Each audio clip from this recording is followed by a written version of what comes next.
मैं शिवकांत गौतम आप सभी का स्वागत करता हूं। आपने लॉगिन किया है वन इंडिया यूट्यूब चैनल। हाल ही में अक्षय कुमार की एक फिल्म रुस्तम का ट्रेलर रिलीज हुआ है, लेकिन बहुत ही कम लोग जानते होंगे कि ये फिल्म एक नौसेना के अधिकारी की जिंदगी पर आधारित है। फिल्म की कहानी एक सच्ची घटना पर आधारित है। ये वाकया 1959 में हुआ, जिसने पूरे देश को हिलाकर रख दिया। नौसेना के कमांडर कवास मानेकशा नानावती नेवी के होनहार अधिकारियों में से एक थे। वे ब्रिटेन के डाउमाउथ स्थित रॉयल नेवी कॉलेज के छात्र और INS मैसूर के सेकंड इन कमांड थे। नानावती दूसरे विश्व युद्ध के दरमियान कई मोर्चों पर लड़ चुके थे। ब्रिटिश हुक्मरानों ने उन्हें वीरता पुरस्कारों से नवाजा था। नौसेना के कमांडर कवास मानेकशा नानावती की पत्नी सिल्विया ने उन्हें 27 अप्रैल 1959 को एक ऐसी सच्चाई बताई जिसने उनकी दुनिया में तूफान ला दिया। उनकी पत्नी ने नानावती को बताया कि वे किसी और से प्यार करती हैं और ये कोई दूसरा नहीं बल्कि उन्हीं का पारिवारिक मित्र प्रेम आहूजा है।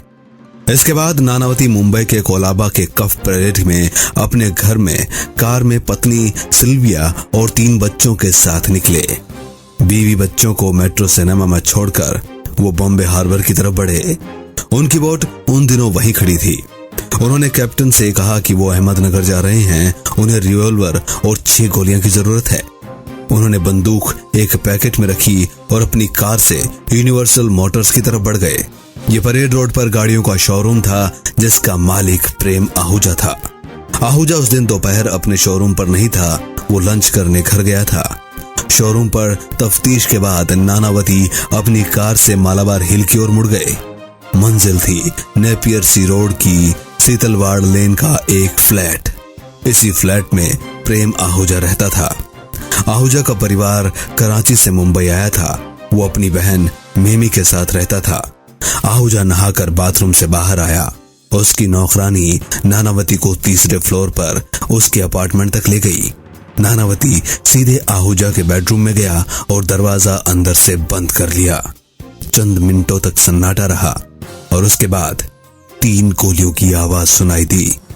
आहूजा लहूलुहान जमीन पर गिरा तो उसके बदन पर बस एक तौलिया था। नानावती अपार्टमेंट से बाहर निकल आए। वहां बस अब मेमी की चीखी थी और आहूजा की लाश। नानावती अपने कमरे से मालाबार हिल की तरफ बढ़े।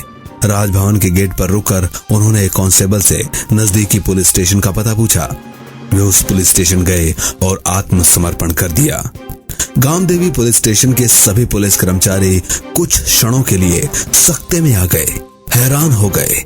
मुंबई की चकाचौंध कर देने वाले इस दुनिया में एक चर्चित चेहरा प्रेम आहूजा की हत्या हुई है।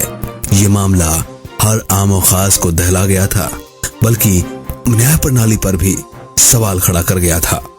नानावती पर चला यह मुकदमा दुनिया भर में चर्चा का विषय बना रहा। मामले में शुरुआती किरदार 3 ही थे, लेकिन बाद में राम जेठमलानी, विजय लक्ष्मी पंडित जैसी शख्सियतों का नाम भी केस से जुड़ा।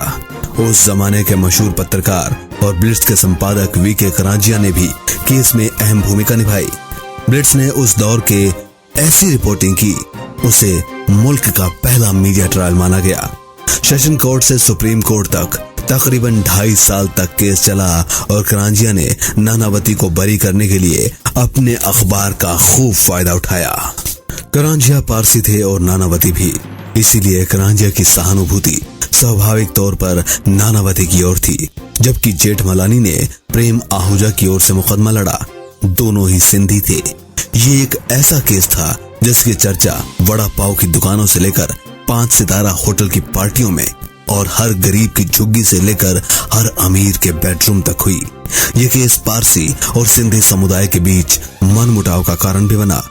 1961 की सर्दियों में सुप्रीम कोर्ट ने नानावती को उम्र कैद की सजा सुनाई। हालांकि कुछ ही दिनों के बाद सरकार ने उसे माफी दे दी और वो जेल से बाहर आ गए। नानावती पर धारा 302 के तहत मुकदमा दर्ज किया गया था। हालांकि जूरी ने उन्हें 302 के तहत दोषी नहीं माना। जूरी ने अपने फैसले में उन्हें 8-1 के मत से निर्दोष साबित कर दिया। और अब इसी कहानी को पर्दे पर उतार रहे हैं Akshay Kumar.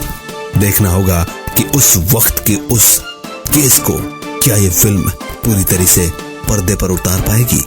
One India podcast में फिलहाल इतना ही।